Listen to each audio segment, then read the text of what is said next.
여러분 주말에 사전 투표 하셨나요? 네, 김명준의 뉴스파이터입니다.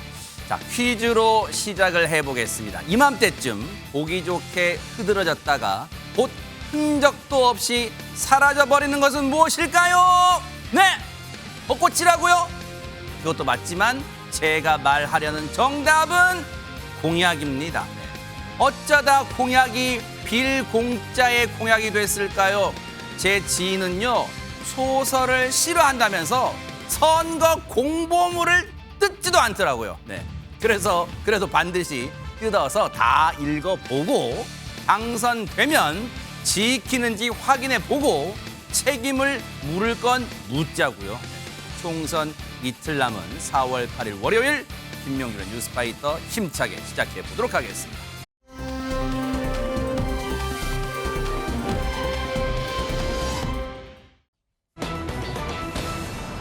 어허, 세상에 깡통 열차 뭐 제가 타본 적은 없습니다만 뒤집혔다는 걸로 봐서는 하재근 평론가님 뭔가 좀 긴박한 상황 같아요. 네, 그렇습니다. 지난달 31일에 포천시의 한 테마파크에서 벌어진 아찔한 사고인데 일단 깡통 열차가 뭐냐면 관광 명소에서 흔히 볼 수 있는 놀이기구입니다. 아, 그래요? 네, 이게 트랙터가 앞에서 끌고 뒤에 드럼통 모양의 탈 것들이 줄줄이 연결이 돼 있는 거예요. 어허. 마치 기차처럼. 네. 그 모습이 깡통 같다고 해서 깡통 열차라고 불리는데 주말을 맞이해서 한 가족이 이 깡통 열차를 탔다가 굉장히 위험한 사고를 겪었습니다. 어찌된 일이었는지 당시 영상이 있거든요. 네네. 그 영상을 보시면 네네. 당시에 깡통 열차가 서서히 출발을 네. 하는데 점점 속도가 올라갑니다.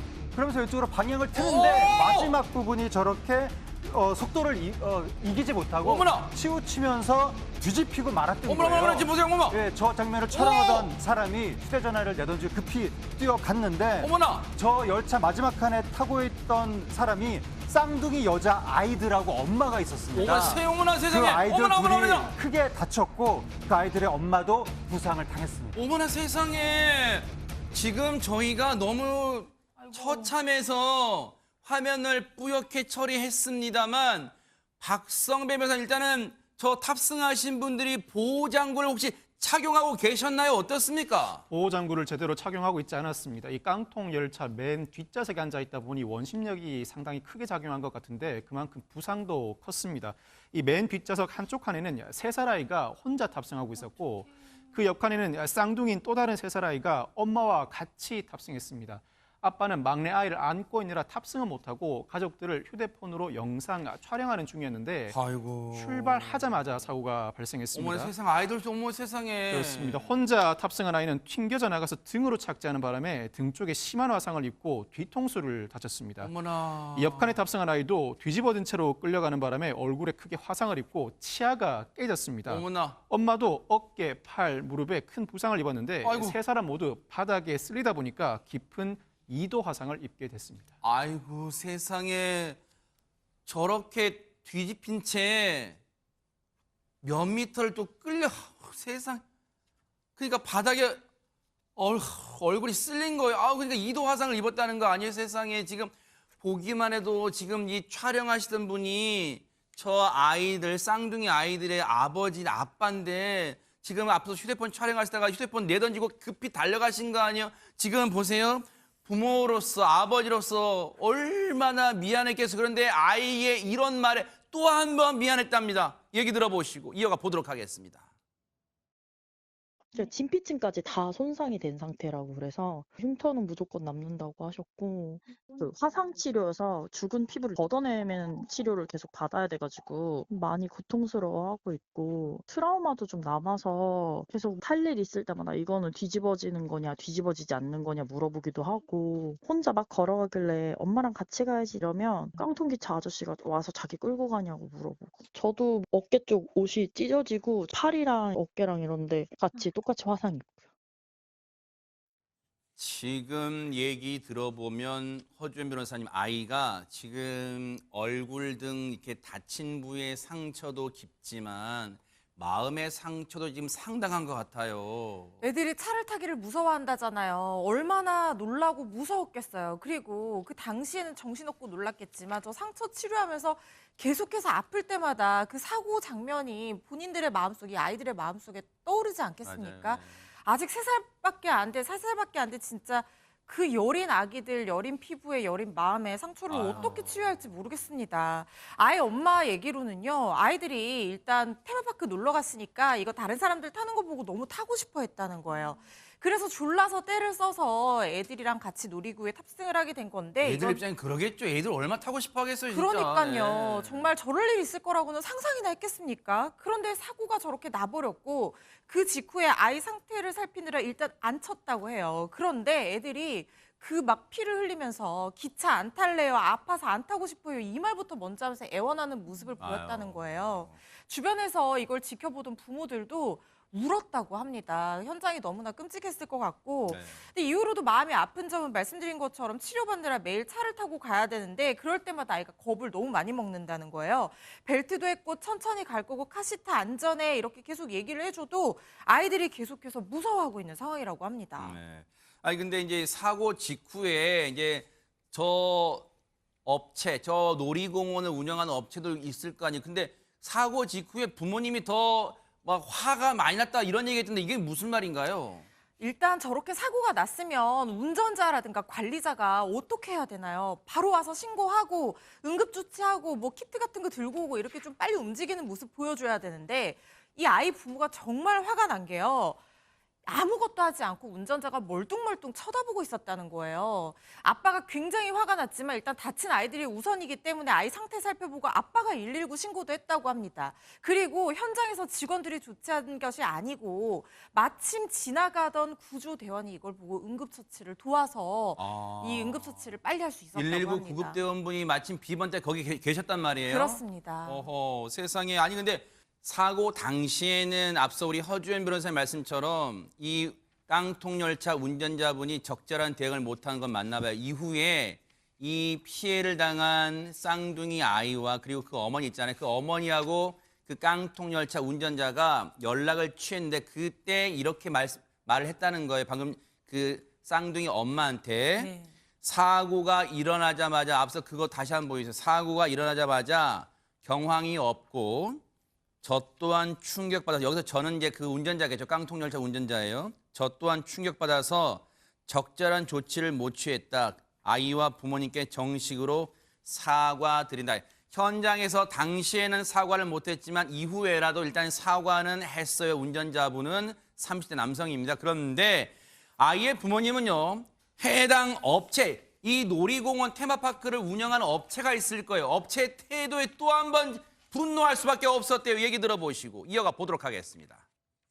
시아버님께서 이제 너무 화가 나서 전화를 하셨대요. 은행을 그런 식으로 하면 어떡하냐 이렇게 얘기했더니 거기서 이제 무거운 엄마가 바깥쪽에 타서 일어난 일이다. 근데 저희는 코스를 모르잖아요. 어디가 바깥쪽인지 어디가 안쪽인지 모르는데 그냥 사람 탄 거 확인하고 그냥 바로 출발했어요. 약식이지만 일어나지 말라고 안전바 같은 거 걸어주시고 설명도 해주셨어요. 자리 이쪽 끝쪽은 위험하니까 어린애들은 여기 앞쪽에 앉아라 이렇게 안내하시는 곳들도 있고 운행 중에 중간에 일어나면 안 된다 이런 거. 벨트도 없었고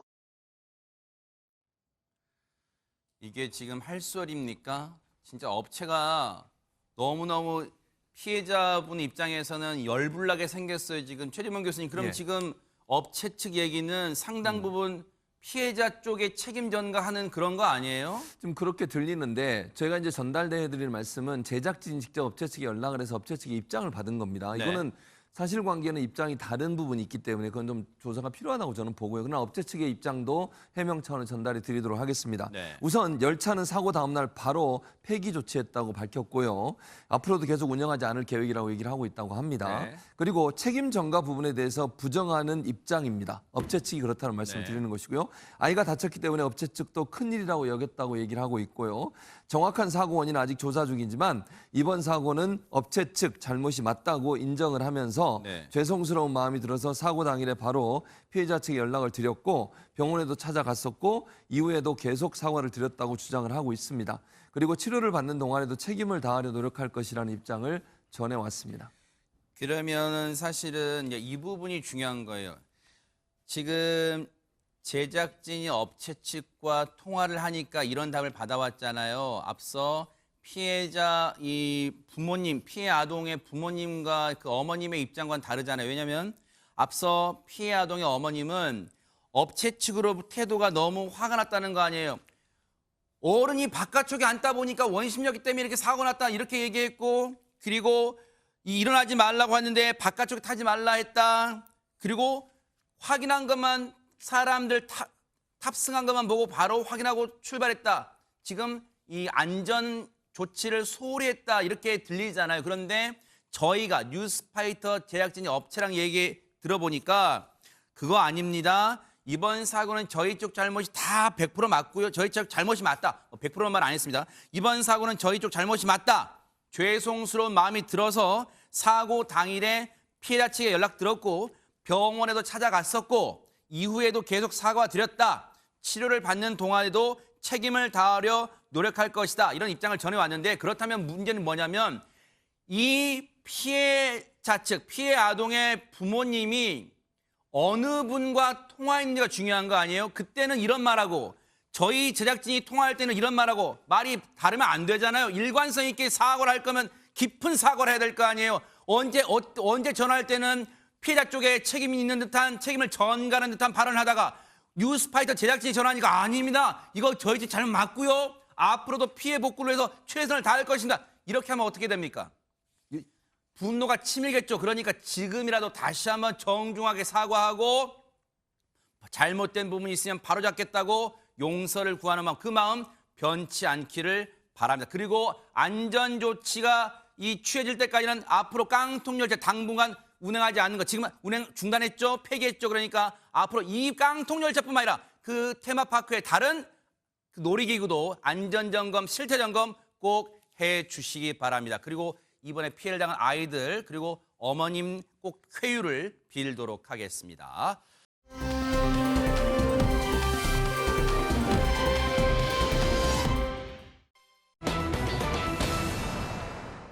(190cm) 넘어뜨린 172cm. 이거 뭐예요? 뭐 신발 크기예요? 뭐예요 이게? 20cm 정도 차이가 나는 키를 얘기하는 건데요. 이렇게 키가 차이가 날 정도면 이 격투기 경기에서는 같은 링 위에 올라가지도 못할 것 같습니다. 어머나? 마치 헤비급과 라이트급의 만남 같기도 하고 성경에 나오는 다윗과 골리앗의 싸움 어허. 이것 같기도 한데요. 지난달 25일 울산광역시 울주군에서 실제로 이 체급 차이가 나는 두 사람이 맞붙는 일이 있었습니다. 어머나? 어쩌다 키가 20cm 가까이 차이 나는 두 사람이 만나게 된 건지 영상으로 보시죠. 네네. 네, 검은 옷 입은 남성이요. 비틀비틀 차도를 걸어 다닙니다. 괜히 저기 게시판 앞에서도 어슬렁어슬렁 거려보기도 하고 아이들 근처에서 뭔가 게시판을 향해서 주먹질하는 모습이었어요. 비틀비틀 걸어가는데 네. 그러다가요. 도로 한가운데 저렇게 멈춰 섭니다. 그래서 갑자기 웃옷을 벗는 거예요. 어머나? 여기서 끝이 아닌 게요. 상의 탈의한 이 남성이 이번에는 도로 한복판에요. 저 보세요. 뭐 하는지 보세요. 벌러덩 어머나. 누워버립니다. 아이고. 이게 무슨 일일까요?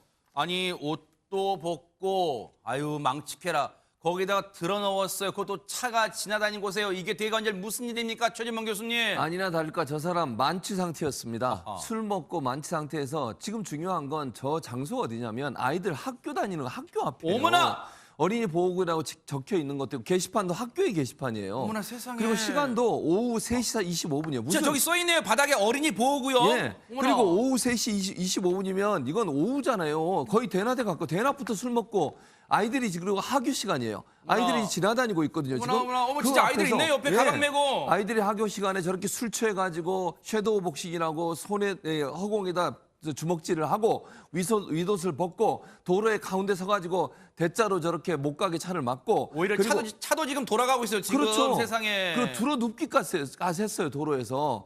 사람들이 다 피해갔고요. 어른들도 피해가고 차들도 피해가고 이런 상황이 됐습니다. 아이들 입장에서는 얼마나 황당하고 무서웠겠습니까? 네. 여기 상황을 목격하는 목격자 성인이 뭐라고 그랬냐면요. 어른들도 도망을 갈 정도였다. 무서워서 아무도 접근하지 못했다라면서 괴성을 지르기도 했고 어머나. 그다음에 체격도 너무 컸다. 당시 상황이 대단히 무서웠다. 이렇게 얘기하고 있습니다.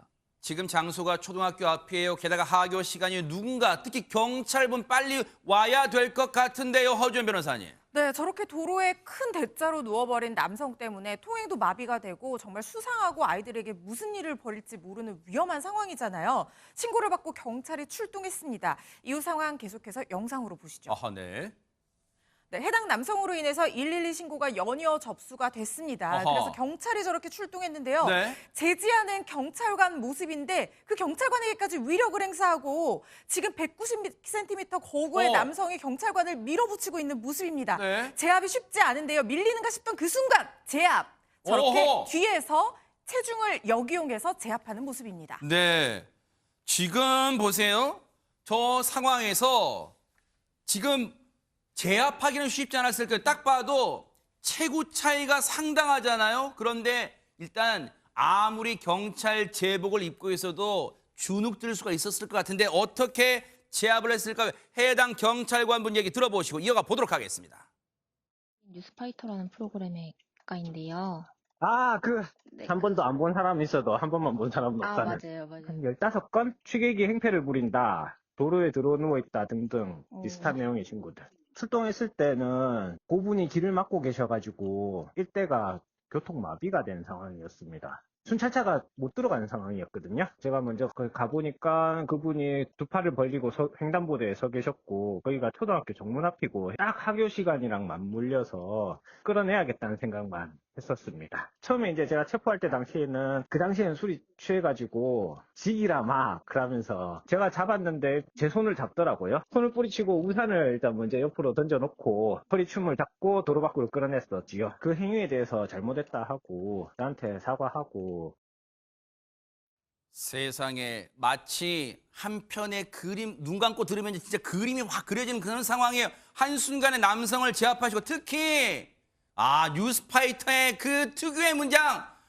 근데 조금 아쉬워요. 한 번도 안 본 사람이 아니라 처음 본 사람이 있어. 이건데 처음 본 사람이 있어도 한 번만 본 사람 없다는 바로 그 방송 그건데 어쨌든 뉴스파이터 그 문장도 기억해 주시는 이분입니다. 대박 사건 박성배 변호사님. 훌륭한 경찰관 같습니다. 네. 첫 신고가 오후 3시 25분경 접수되고 경찰이 3시 27분경 현장에 도착했습니다. 그렇지만 그 이후로도 3시 31분까지 6분간 취객이 행패를 부린다, 취객이 도로에 누워있다 등 신고가 약 15건이나 추가 접수됐습니다. 당장 조치가 필요한 상황이었다고 할 수 있는데 문제는 만취 상태로 난동을 부린 남성 키가 약 190cm나 되는 거구인 반면에 현장에 출동한 경찰관은 키가 171cm, 키가 평균 정도는 되지만 아무래도 거구인 남성과는 키 차이가 상당했습니다.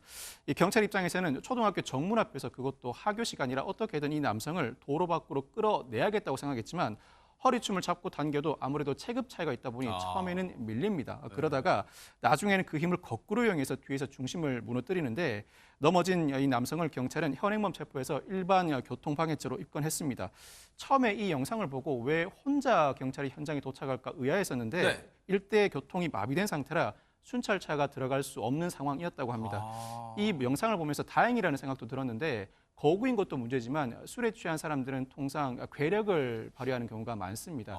그나마 실랑이를 벌이는 과정에서 일찍 중심을 잃었기에 망정이지 더 큰 불상사가 발생했으면 어떻게 할까 나름대로 걱정스러운 마음으로 영상을 봤습니다. 근데요. 저희가 이 경찰관분 이분 김현석 경장님이잖아요. 김현석 경장님한테 저희 제작진이 그렇게 추가로 여쭤봤대요. 박성배 변호사님.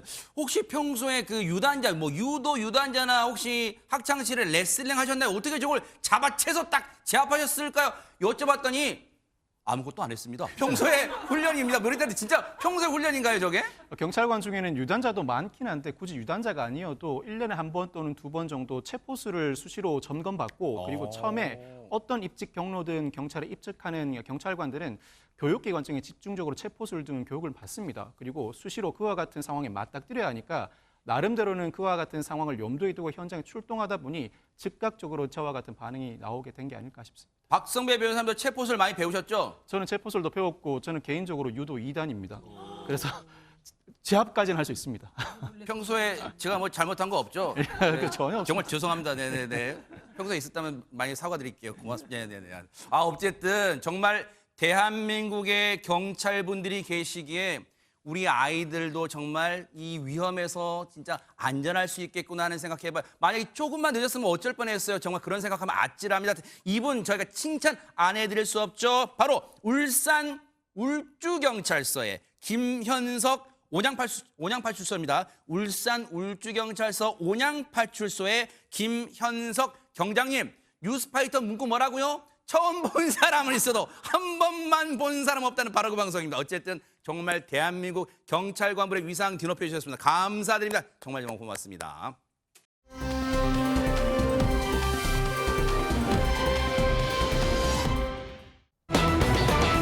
아이고, 뉴스파이터 자화자찬하느라고 침이 다 마릅니다. 네, 어쨌든 감사하고요. 자, 그런가 하면 반나절도 안 돼서 사라진 1,000만 원. 이거 대체 무슨 사연이 있던 걸까요? 박성배 변호사님. 지난달 발생한 일입니다. 이 황당한 사건 바로 영상으로 보시겠습니다. 자, 이곳은 인천의 한 편의점입니다. 아르바이트생이 계산대에 서서 열심히 일을 하는 듯 보이는데 네. 얼마 지나지 않아서 계산대에 가득 찬 사람들, 바로 경찰관들. 경찰이 왜 왔을까요? 이 아르바이트생을 둘러싸고 다들 무언가 심각해 보이는데 네. 이 사람들 사이를 비집고 점주가 들어와서 포스기를 두드려 보기도 합니다. 네. 그리고 잠시 뒤 기계에서는 수백 개의 영수증이 우르르 쏟아지는데 네. 이게 대체 무슨 일일까요?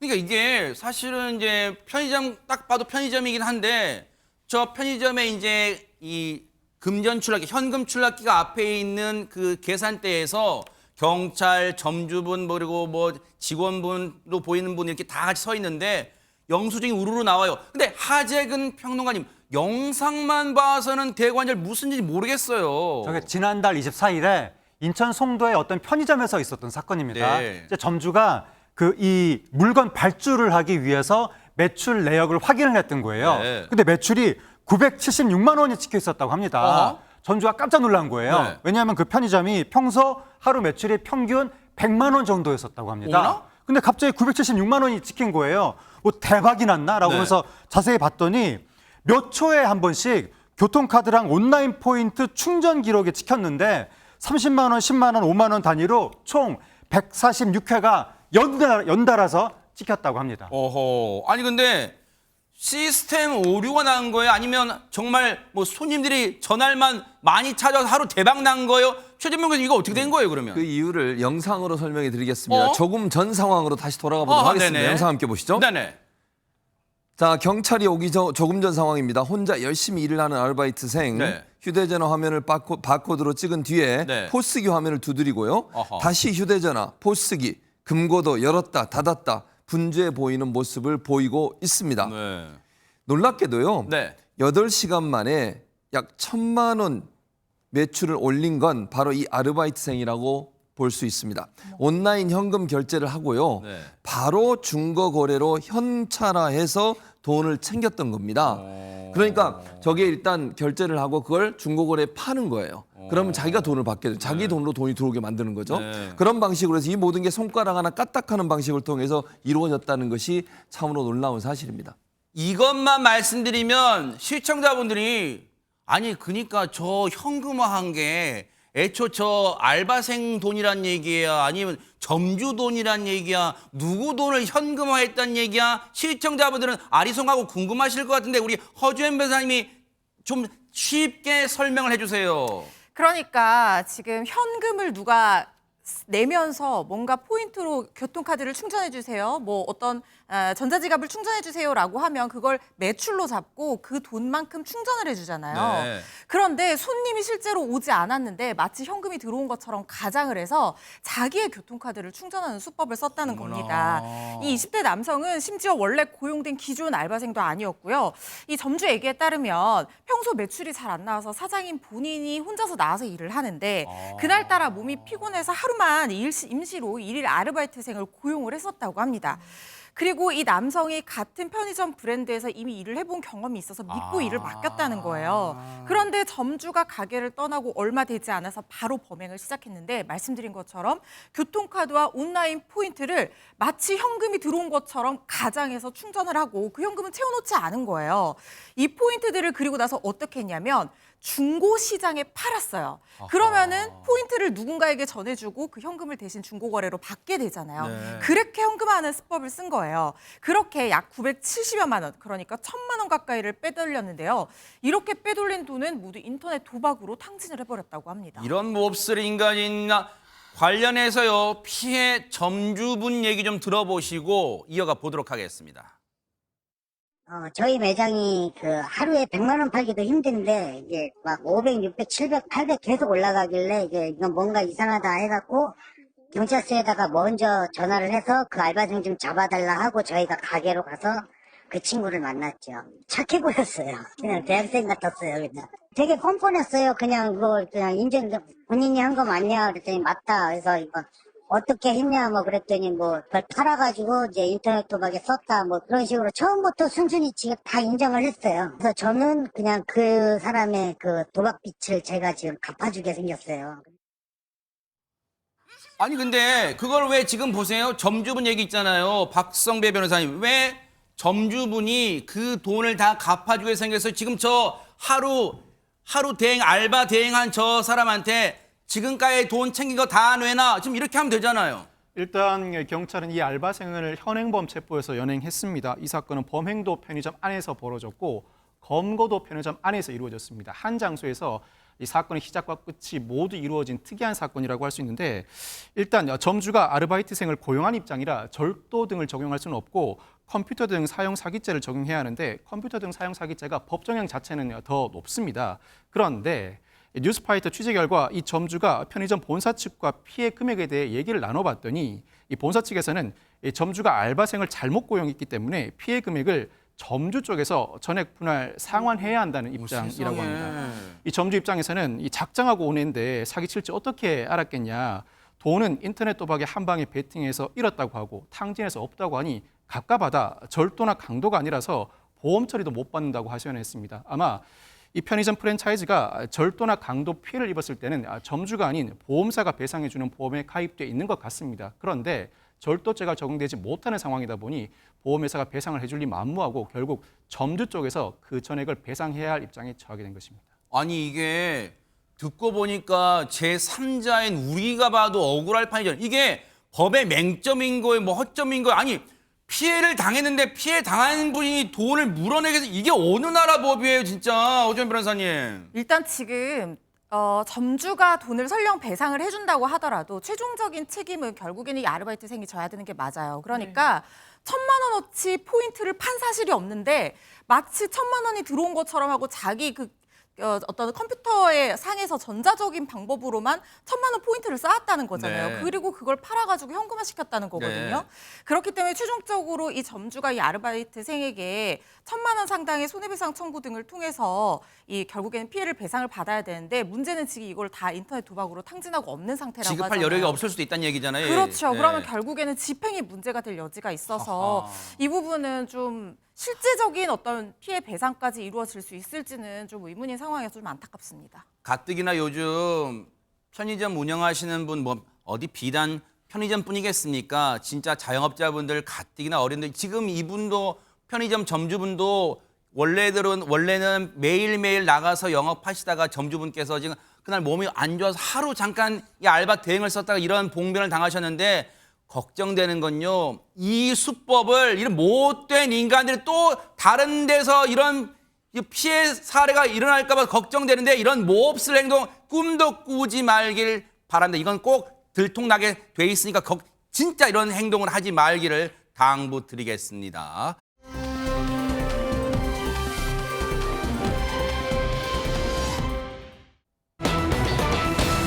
무대를 압도한 그 목소리, 설마 우리가 알고 있는 그 목소리일까요? 박성배 변호사님. 현역가왕 국가대표 7명 그리고 일본팀 7명의 치열한 트로트전이 시작됐죠. 우선은 서로가 서로를 평가하는 자체 평가전으로 문을 열었는데 드디어 내일 본격적인 1대1 라이벌 대결이 펼쳐집니다. 그런데 하루 앞선 오늘 이 가수의 노래가 짧게 선공개됐습니다. 이 가수가 무대에 올라서서 마이크를 딱 잡고 첫 소절을 내뱉는 순간 탄성이 터져 나왔다고 하는데 영상으로 먼저 만나보시고 이어가 보시겠습니다. 네네.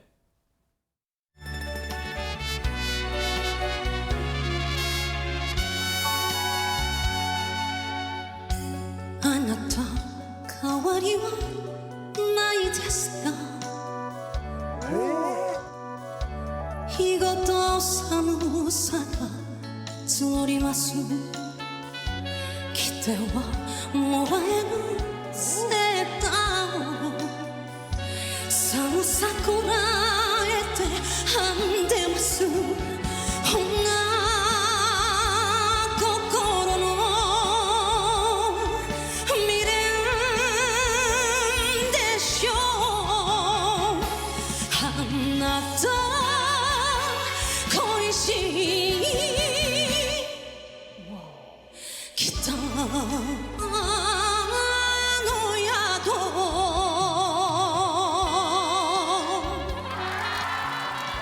プロですね。入り方がもう。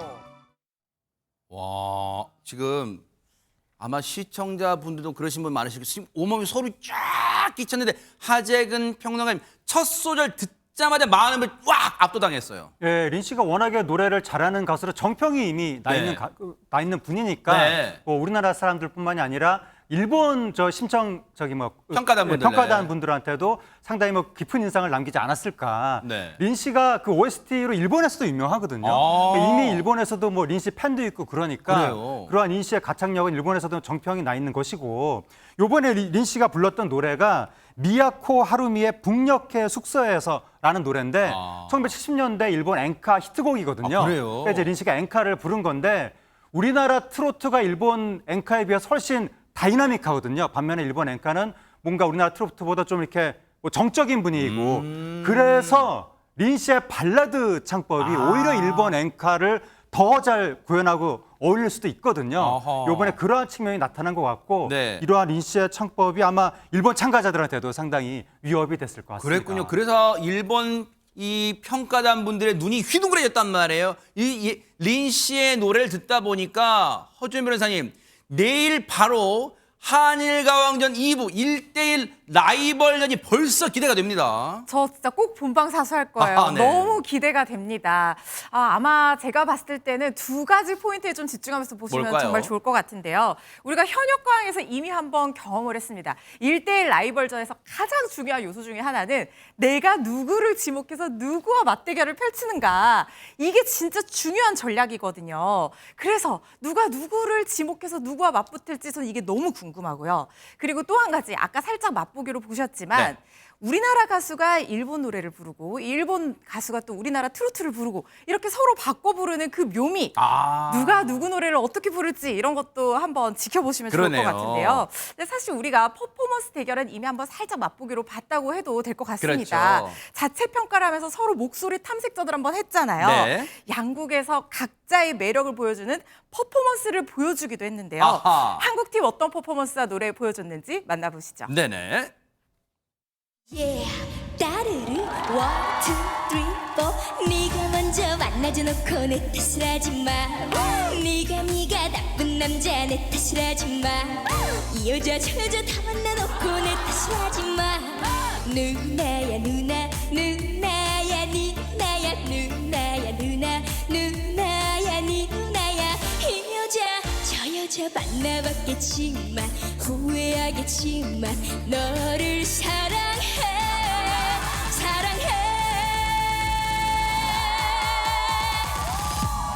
따르르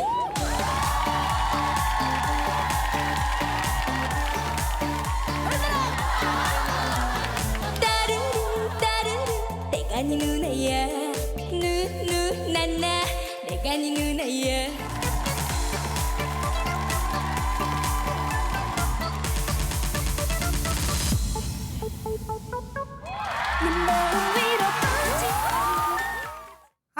그냥 귀염 폭발 무대였는데 근데요 시청자분들도 궁금하시고 저도 궁금한 게 최재봉 교수님 네.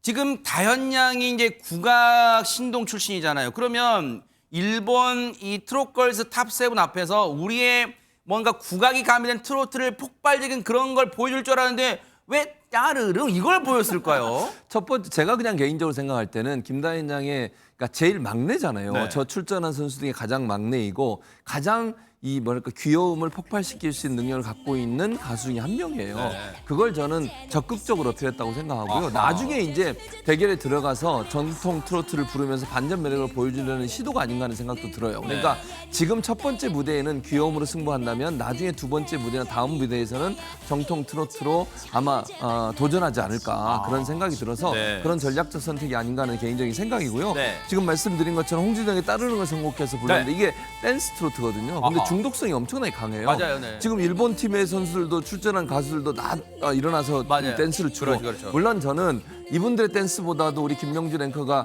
챌린지를 했던 그 댄스가 더 기억이 나는데 네, 어쨌든 감사합니다. 그만큼 역시, 이렇게 역시. 많은 사람들이 역시 볼 줄 아세요. 금방 네네. 따라할 수 있는 그런 네. 곡이에요. 그만큼 이제 사람들에게 어필할 수 있는 내용인데 네. 그래서 이 무대를 보고 일본 팀 심사위원들이 뭐라고 얘기했냐면요. 귀엽고 상큼한데 프로의 여유가 느껴진다 이런 얘기도 했고요. 목소리가 전혀 흔들리지 않았다. 정말 귀여워서 사랑해요라고 말하고 싶을 정도였다. 그러니까요. 일본에 오면 바로 활동이 가능하다는 극찬을 쏟아냈고 또 하나 일본 팀의 마더니가 다현 양의 이 현역광 예전에 우리나라에서 했던 거 있잖아요. 네. 미리 찾아봤대요. 뭐 그래요? 근데 실제 보니까 그보다 훨씬 어머나. 잘한다라고 칭찬을 아끼지 않았습니다. 야, 우리 그러면 한국 팀의 막둥이가 정말 이 댄스를 하면서도 흔들리지 않은 가창력으로 퍼포먼스를 선보여서 그러면 허주연 변호사님 일본 팀에서 맞대응할 거 아니에요? 아, 저는 일본 팀에 우리 다현양만큼 잘하는 가수가 있을까 싶은 생각이 일단은 들거든요. 네. 왜냐하면 보셨던 것처럼 노래면 노래, 흔들리지 않는 음정의 시선 처리, 폭발적인 맞아요. 무대 매너, 네. 귀여운 매력까지 다 그렇죠. 보여줬잖아요. 일본 팀에서 맞대결할 수 있는 가수가 있을까 싶기는 한데 다현양과 마찬가지로요. 등장만 해도 너무 상큼상큼 화사하게 톡톡 터지는 그런 매력을 보여준 있어요? 가수가 있었다고 합니다. 어머나. 영상으로 보시죠. 네. 안녕하세요. 안녕하세요. 明るくてエネルギー、주남 가노뮤입니다.もっと遊んで指を鳴らして呼んでいる声がするわ。本当も嘘も興味がないのよ。地図を開いていたずらに心の羽はうまく回るでしょ。音に合わせて靴を鳴らして私だけの秘密の場所。歩むはいつまでも冷めない歌う風のように。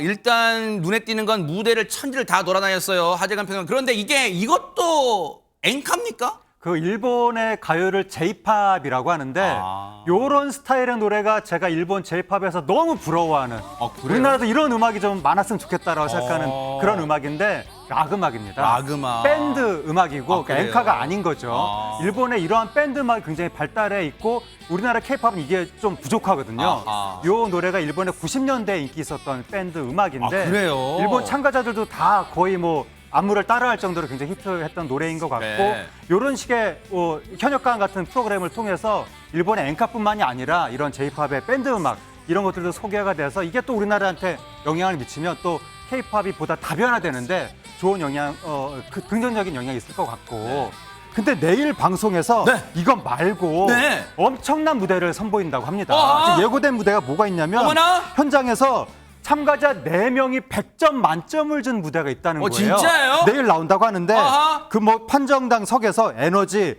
퍼포먼스, 노래 3박자 모두 잘한다. 네. 극찬이 나왔다고 하는데 과연 어느 실력자가 내일 아하. 그런 무대를 보여줄지 지금 기대가 모이고 있습니다. 네. 근데 유인경 평론가님 사실 한일 가왕전이 물론 이제 제가 이 시간대에 우스갯소리도 그런 얘기 했습니다. 뭐 한일전은 가위바위보도 이겨야 되는 게 한일전이다 했지만 시청자분들한테는 일본을 조금 더 우리가 맨날 배척만 할 게 아니라 일본을 조금 더 이해하고 다가가는 좀 기회가 될 수 있는 한일 광전일까요? 어떻습니까? 그렇죠. 가장 양극의 갈등을 무너뜨릴 수 있는 문화라고 생각을 아. 하고요. 엔카를 부르는 린 씨, 혹은 또 이제 한국 노래를 부르는 그러네요. 일본 가수를 생각하면 서로의 문화를 알게 되면 대화가 될 거라고 생각을 합니다. 그래서 정말 저는 이 현역 가왕이라는 포맷 자체도 굉장히 감동스러웠는데 이걸 또 한일 가왕전으로 갔기 때문에 그러니까요. MBN이 큰 역할을 맞아요. 했다고 이거 생각을 누구도 생각도 하고요. 못했던 프로젝트예요. 네. 그래서 말씀인데요. 현역 가왕전 티켓 좀 어떻게 구하세요? 네. 몹시 어렵습니다. 제가 한번 노력해 볼게요. 아, 네. 어쨌든 진짜로 갑자기 돌발 요구 사항이 들어왔지만 어쨌든 제가 민원 한번 해결해 네. 보도록 하겠습니다. 어쨌든 한일 가왕전 내일 또 본방 사수해 주시길 바랍니다.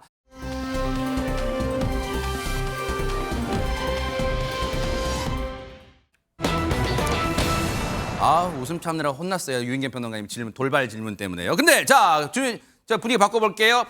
나는 솔로는 들어봤는데 하재근 평론 나는 절로 이건 무슨 말이에요? 예, 그제 인천 강화군 전등사에서 네. 템플스테이 행사를 개최했는데 그 제목이 나는 절로라고 합니다. 오. 내용이 뭐냐면 네. 결혼 기피 저출생 문제를 해소하자는 취지라고 하는데 어허. 그거를 사찰해서 그렇게 했다고 합니다. 네. 이게 뭐냐면 30대 미혼 남녀 20명을 선발을 하는 거예요. 이분들인가 봐요. 네, 근데 어머, 경쟁률이 네. 굉장히 높았다고 합니다. 어허. 남성 147명, 어머나. 여성 190명 어허. 이렇게 몰렸는데 야. 그중에 딱 20명만 선발을 해서 1박 2일 동안 네. 게임과 대화 등으로 서로를 알아가면서 추억을 쌓는 어머나. 그러한 이벤트를 진행했다고 합니다. 야, 사찰에서 펼쳐진 청춘 남녀의 뭔가 짝을 찾는다는 프로그램 과연 자신의 평생 인연, 천생연분을 찾았을까요? 영상 만나보시고 이어가 보도록 하겠습니다. 하나, 둘, 셋. 네, 자, 하나, 둘. 이렇게 신청을 들어서 연애를 해도 되는 거예요?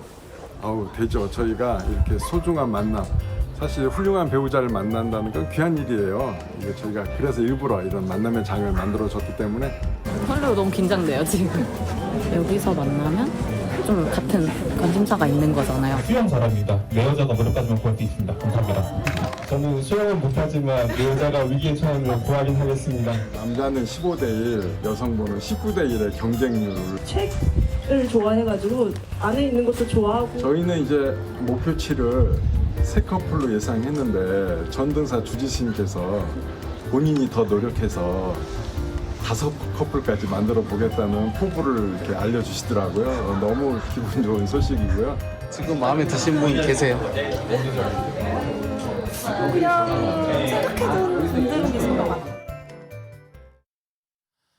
앞서 영상 초반에 질문도 나왔습니다만 신성한 절에서 연애를 해도 되는 거예요? 라고 했는데 어쨌든 파격은 파격 같습니다. 그러니까요. 왜 저는 저런 프로그램이 있는 줄 몰랐을까요?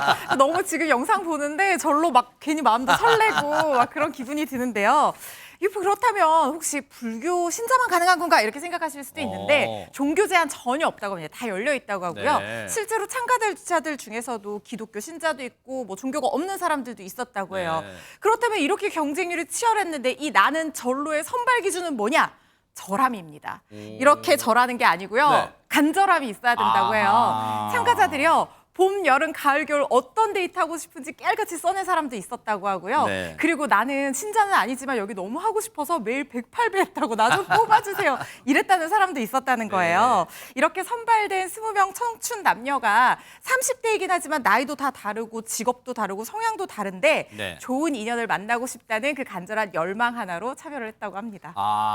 뭔가 좀 그 간절함이 막 느껴지는 것 같은데 중요한 건 최재문 교수님 네. 그 간절함을 가진 남녀 청춘 남녀들이 과연 몇 커플 탄생했을까 그게 궁금하잖아요. 그건 나중에 말씀드리고요. 1박 2일 동안 네. 충분히 그럴 수 있는 시간을 가졌다고 해요. 아하. 짧은 시간인 것처럼 보이지만 몇 커플이 탄생을 했고요. 네. 주로 저녁에 진행된 저녁 공양에는 식사 시간을 얘기하는 건데 네. 공양 시간은 술이나 고기 대신 연잎밥, 가지튀김 그리고 두부조림, 쫄면 등 건강한 사찰 음식으로 차려져서 같이 식사하면서 얘기도 나눴고요. 네. 자유 데이트 시간도 이루어졌다고 합니다. 오. 그리고 공식 취침 시간 11시였대요. 네. 근데도 11시 넘어서도 비공식 달밤 산책 데이트도 이루어졌다고 그렇죠. 합니다. 뭐 마음에 끌리면 잠깐 나와보세요. 그럴 수도 그렇죠. 있겠죠. 뭐. 바로 네. 그겁니다. 네. 그래서 결론적으로 최종 선택돼서 커플을 이룬 쌍이 4쌍이 이루어졌다고 합니다. 네. 원래 아까 말씀하신 것처럼 주지 스님이 3쌍을 얘기했는데 네. 4쌍인데 한 쌍이 더 많아졌고요. 묘장 스님이 이런 얘기를 했다고 해요. 뭔데요? 참여한 분들 중에 이제 그 결실이 이루어지지 못한 분들에게는 네. 인생은 한 방이 아니다. 마음을 야. 바꾸며 기다리면 좋은 인연이 찾아온다라고 맞아요. 격려의 말씀을 하셨다고 합니다. 그래서 그 간절함을 계속 갖고 있는 게 중요한 것 같은데 요즘요 불교계가 막 젊어지는 그런 분위기랍니다. 이분 때문에 더 그런 것 같아요. 영상 만나보시고 이어가 보도록 하겠습니다. 유진! 새로운 유! 나아갈지! 새롭게 나아가자! 우리 모두 새롭게! 자, 오늘부터 이의 바지가 시작됩니다.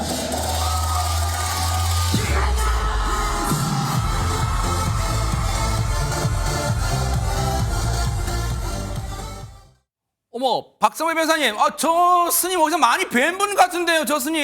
이 삭발한 머리에 법복을 입고 부처 핸섬, 이 또한 지나가리라 고통을 이겨내면 극락왕성 등 이 현장 분위기를 뜨겁게 달군 인물 바로 뉴진 스님의 정체 개그맨 윤성호 씨입니다. 아하! 지난 4일 열린 불교 박람회 현장을 이처럼 뜨겁게 만들어줬는데 사실 윤성호 씨는 조계사에서 법명을 받은 독실한 불자라고 합니다. 그래요? 원래 법명은 매일 나아간다라는 의미로 일진 스님이었다가 지난해 뉴미디어 시대에 발맞춰 새롭게 나아가야 한다면서 법명을 뉴진 스님으로 바꿨답니다. 아하. 사실 걸그룹 뉴진스의 이름도 살짝 빌린 게 사실이라고 합니다.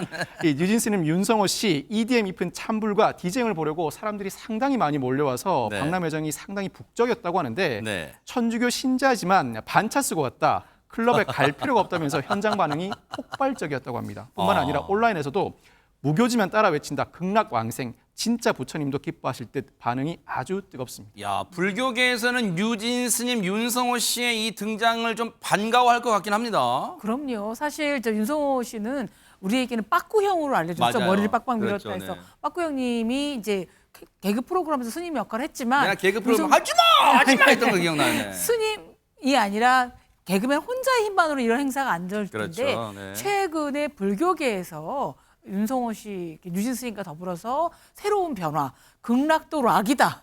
그리고 사실 윤성호 씨가요.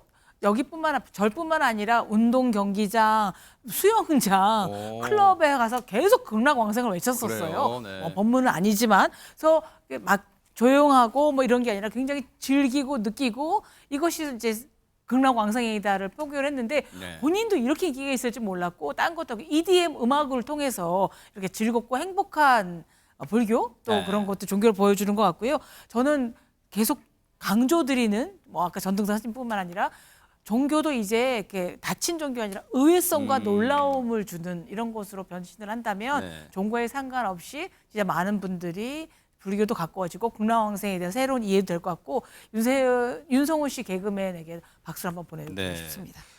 뭔가 고정관념을 깼다는 점에서 많은 사랑을 받는 거 아닌가 그런 생각을 해봅니다.